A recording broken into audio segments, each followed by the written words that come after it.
பாப்பா ருக்கு இப்ப தாண்டி உட்காரமா. பாப்பா உனக்கு நான் எந்தெல்லாம் கொண்டு வந்திருக்கேன்னு பாத்தியா? சக்கா, பச்சை மாங்காய், புளி, லெடு, பழம்பொரி. எப்பா என் ஆத்துக்காரனுக்கு மாங்காய் சம்மந்தினா ரொம்ப பிடிக்கும். அப்படியா? அதுக்கல்ல கண்ணா, இந்த டைம்ல பெம்பிள்ளாருக்கு புளி எல்லாம் ரொம்ப இஷ்டம் ஆயிடும். ஆமாடி. வெக்கமா இருக்குப்பா. பாரடி குழந்தை வெக்கப்படுற. போங்கப்பா. பாப்பா இந்த வார விட்டதெல்லாம் கிடைக்குமா?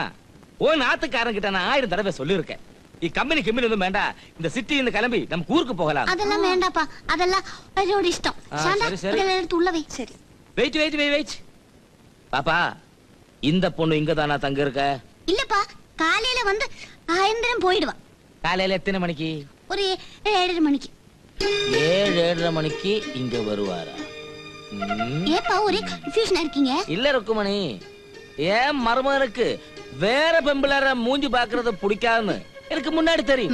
பின்ன எதுக்கு இல்ல சார்? கரெக்ட்ப்பா, அவர் ஏன் முகத்தை அல்லாத வேறொரு பொம்பளையோட முகத்தை பார்க்கவே மாட்டார். ஆமா. அப்போ ஒரு காரியம் செய், இந்த சாந்தாவோடு 8:30 மணி கழிஞ்சு வந்தா போதும்னு நீயே சொல்லு. சரிப்பா. கேட்டோ சாந்தா, நீ 8:30 மணி கழிஞ்சு இங்க வந்தா மதி. எதுக்கு அவனு மனசுல பிடிக்காம வேலையெல்லாம் செய்யணும்ல பாப்பா? ஆமாப்பா, கரெக்ட்ப்பா, கரெக்ட். மோளே, உன் ஆத்துக்காரரு பூஜை எல்லாம் கரெக்டா பண்ணுவாரா? ஆமாமா, இப்ப ரொம்ப ஆசி.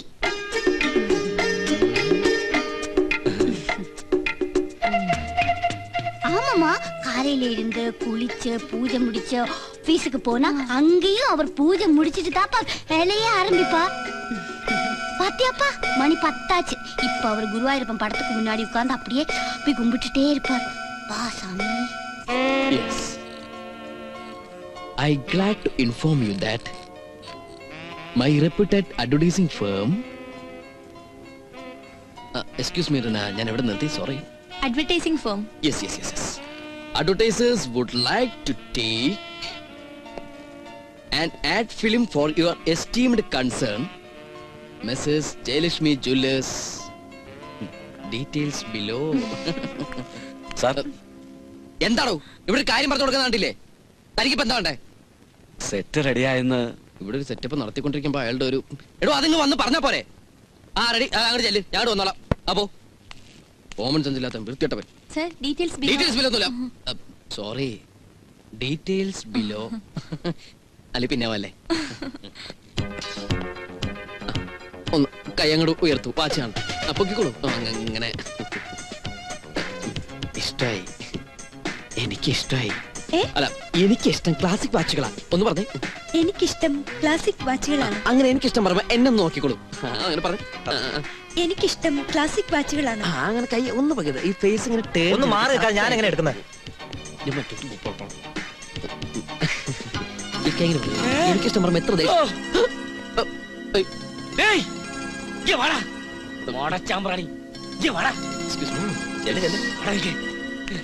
അപ്പൻ എത്ര വേണമെങ്കിലും എന്നെ ചീത്ത പറഞ്ഞോളൂ, പക്ഷെ എന്റെ പ്രസ്ഥാനത്തെ കുറ്റപ്പെടുത്തരുത്. ഇത് എന്നോട് പ്രൊഫഷൻ അപ്പാ. കണ്ണാ, നീ തരികിടയാന്ന് അറിഞ്ഞുകൊണ്ട് തന്നെ എൻ പാപ്പാവ് ഉനക്ക് ഞാൻ തന്നത്. ശരിയാ, എൻ പാപ്പാവുക്ക് ഏജ് കൊഞ്ചം ജാസ്തിയായി പോச்சு. പിന്നെ പേശുമ്പോത് കൊഞ്ചം വിക്ക് വരും. അതുകൊണ്ട് തന്നെ വിവാഹ കമ്പോളത്തില് അവക്ക് മാർക്കറ്റ് ரொம்ப കമ്മിയാச்சு. അത് മണത്തറിഞ്ഞ് വന്നവനാ നീ. പക്ഷേ നീ വന്നപ്പോഴേ നിന്റെ രോഗം എനിക്ക് തെരിയും. എൻ പാപ്പാവെ കെട്ടി ഉനക്ക് ராசாவாய் வாழணும். ஆய்க்கோ, அதுக்கு தானடா என் பாப்பாவை உனக்கு கல்யாணம் பண்ணி தந்தது. அப்பா, இப்படி ஒன்னும் சொல்லக்கூடாது. ருக்கு எனக்கு கண்ணு மாதிரி அப்பா. கண்ணோ காலோ அவனுக்கு தெரியாது. ஏய், നിന്നെ പോലെ എങ്ങുന്നോ തരകിടയെ വന്നവനാ ഞാനും. എന്ത് വേണത് ആയിക്കോ, പക്ഷേ എന്റെ ഒറ്റ മോള റുക്കു, അവളെ നീ വേദനിപ്പിക്കരുത്. വേദനിപ്പിച്ചാൽ ഒന്നെ ഞാൻ കൊന്നിടുവേ. ஞாபகம் വെച്ചോ.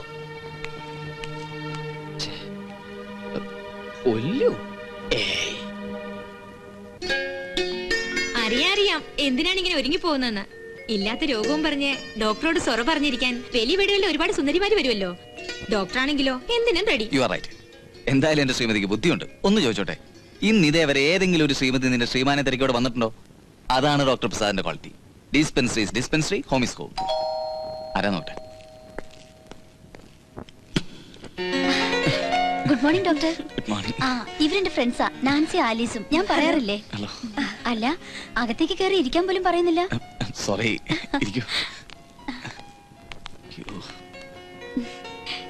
എവിടെ മിസ്സസ് മോനും ഒക്കെ? മോൻ ക്ലാസ്സിൽ പോയി. ഞാൻ മിസ്സിസിനെ വിളിക്കാം. അതാ ഞാൻ പറയാനുള്ള Renu. Dispensary is dispensary, home is home. ഇപ്പൊ എന്തായി? കാണാതിരുന്നിട്ട് ഉറക്കം വരുന്നില്ലായിരിക്കും. വീട് വരെ എത്തിക്കഴിഞ്ഞു ഓരോന്നും. രാജി ഒന്ന് പതുക്കെ പറ, അവര് കേൾക്കും. നീ എന്റെ മാനകളല്ലേ. കേക്കട്ടെ, എന്റെ ക്ഷമ കിട്ടാലുണ്ടല്ലോ. മിസ്സിസ് അടുക്കളയല്ല, നിങ്ങൾ വന്നിറങ്ങി കാപ്പി എടുക്ക. പുള്ളിക്കാരത്തി വലിയ സൽക്കാരപ്രിയ. പിന്നെ വന്ന കാര്യം, ധൃതിയുണ്ടോ? ഞാൻ ഹോസ്പിറ്റലിൽ പോവാൻ റെഡിയായി നിൽക്കായിരുന്നു. ശരി, ഞാൻ ഡോക്ടറുടെ സമയം കൊല്ലുന്നില്ല. അടുത്ത ഞായറാഴ്ച ഞങ്ങളുടെ വെഡിങ് ആനിവേഴ്സറി ആണ്. ഒരു ചെറിയ ഗെറ്റ് ടുഗദർ. ഡോക്ടറും വരണം. ആ അന്ന് ഹൗസ് വാമിങ്ങിന് വരാതിരുന്ന പോലെ വരാതിരിക്കില്ലേ? അടുത്ത ഞായറാഴ്ചയല്ലേ? എന്തായാലും വരാം. മിസ്സസിനെ കണ്ടില്ല. മിസ്സിസ് അടുക്കളയിലായിരിക്കും. സാരമില്ല, ഞാൻ പറഞ്ഞോളാം. അല്ല, കാപ്പി കാപ്പി ഒന്നും വേണ്ട. എന്നാ ഞങ്ങൾ പോട്ടെ. മറക്കരുത്, തീർച്ചയായും വരണം. എന്തായാലും വരാം. വാ പോവാ.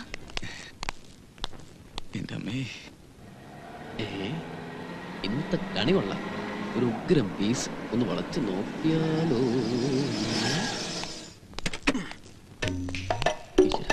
കാണല്ലേ.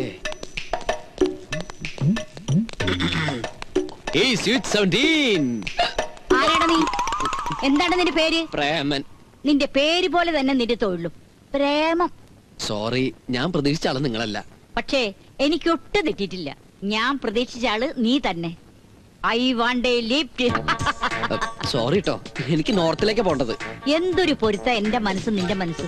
എനിക്കും പോണ്ടത് നോർത്തിലേക്ക് തന്നെയാ. ഞാൻ നോർത്തിലേക്ക് ഇൻഡിക്കേറ്റർ ഇട്ടിട്ട് സൗത്തിലേക്ക് പോകും. ഞാനും നോർത്തിൽ നിന്ന് ഇൻഡിക്കേറ്റർ ഇട്ടിട്ട് സൗത്തിലേക്ക് പോകും. അയ്യോ, ഇപ്പഴാ ഞാനൊരു കാര്യം ഓർത്ത്.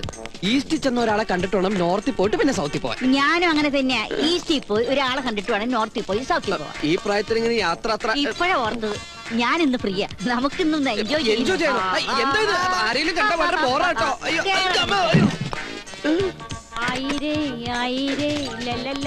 അമ്മച്ചിയുടെ തലക്ക് വട്ടുണ്ടോ? വട്ട് നിന്റെ തന്തയ്ക്കാ. വണ്ടി ഇടറാ.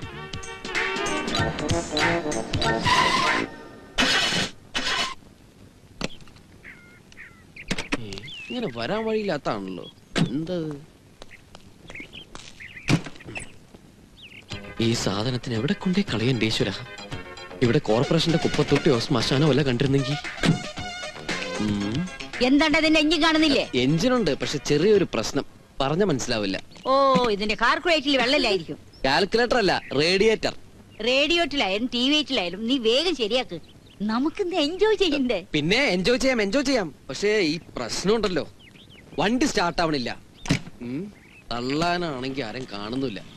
ചേച്ചിയെ കൊണ്ട് ഞാനെങ്ങനെ ഈ വണ്ടി ഇപ്പൊ എങ്ങനെ തള്ളിക്കാം? നമുക്ക് എൻജോയ് ചെയ്യണ്ടേ? പിന്നെ എൻജോയ് ചേച്ചി ചെയ്യണ്ടേ? വെറുതെ ഇങ്ങനെ കൈകൊണ്ട് പ്രസ് ചെയ്തിട്ട് ഫോഴ്സിനെ തള്ളുകയാണെങ്കിൽ ഈ വണ്ടി സ്റ്റാർട്ട് ആകുന്നു, നമ്മൾ പോകുന്നു, എൻജോയ് ചെയ്യുന്നു. ഞാൻ ഇങ്ങനെ തള്ളണം അല്ലേ? അതെ. എടാ കള്ള, ഇങ്ങനെയുള്ള പല അടവുകളും ഞാൻ സിനിമയിൽ കണ്ടിട്ടുണ്ട്. ചേച്ചി എന്തിനാ വയസ്സാം കാലത്ത് ഇങ്ങനെ സിനിമ നടക്കണേ? ആർക്കടാ വയസ്സ്? നിന്റെ മറ്റവൾക്കാ. കേരള വണ്ടിയില് അമ്മച്ചി, ഞാൻ കേറാൻ എന്നെ കൊണ്ടേ പോവുള്ളൂ അല്ലേ? അതെ, നിന്നെ കൊണ്ടേ പോവുള്ളൂ. വരാനുള്ളത് വഴി തെങ്കിലും ആരോ പറഞ്ഞത്. അത്ര ആരോ അല്ല, ഞാനാ പറഞ്ഞു. എന്നെ തള്ളേ. ഓക്കെ രണ്ടിന്റെയൊക്കെ കറക്റ്റ് അല്ലേ? ലൈഫിന്റെ പ്രശ്നമാണേ. Good night. എന്തൊരു ജന്മം. ഇതോ ഇതെന്നെ തെരയുമാ? ലഡു. അല്ലേ? ജിലേബി. അല്ലേ? പഴംപൊരി. ஐயோ ராசையா அவ்வளவுதானே. இந்த மாதிரி ஒரு ஹஸ்பண்ட் இந்த உலகத்துல யாருக்குமே கிடைக்காது. ஆமா, யாருக்கும் கிடைக்காது. ஏன்னா காலையில போன மாதிரி இருக்கான்னு பாத்துக்கிறேன். சந்தனம் குங்குமம் பியூட்டிஸ் போட்டு அப்படி இருக்குண்ணா. அப்பா அம்மா வந்தா முறுக்கு சீடை அச்சப்பம் எல்லாம் கொண்டு வந்திருக்கு. அப்பா ஆபீஸ் வரலையா? வந்தாச்சு. என்ன சொன்னார்? ஓ, என்ன அருமையான பொண்ணை கண்ணு போல பாக்கணும். எங்க அப்பா நல்லவர். വളരെ നല്ലവർ. அப்பா அம்மா உங்களுக்கு என்ன கொண்டு வந்திருக்கேன் தெரியுமா? இனி എന്താണോ കൊണ്ടുവന്നേക്കണേ? வாங்கண்ணா, காமிச்சு தரேன் வாங்க. എന്ത് മാരനാണാവോ? யாரையில பார்த்தது? ஐயே, பாத்தீங்களா இருக்கு. என்ன நீங்க பீடி பிடிச்சிருக்கீங்களா? இல்லடா, நிஜமா நான் பீடி பிடிக்கல. ஆமாடா. பொய் சொல்றேன், எனக்கு பீடி ஸ்மெல் தெரியும். ருக்கு, എനിക്ക് കാലയിലെ ഒരേ പല്ലുവലി. എന്നോട് ഫ്രണ്ട് ചൊല്ലിയാച്ച് പല്ല് വേദനയ്ക്ക് ரொம்ப നല്ല മെഡിസിൻ സിഗരറ്റ് വലിക്കൂ. അതാ ഞാനൊരു സിഗരറ്റ് വലിച്ചേ. அப்படியா? அப்படின்னா நான் ஒண்ணு சொல்றேன். இனிமே நீங்க பீடி குடிச்சீங்கன்னா நான் உங்களை அடிக்கவே மாட்டேன். നല്ല പെണ്ണു. ஆனா கொன்னிடுவேன், ஜாக்கிரதை.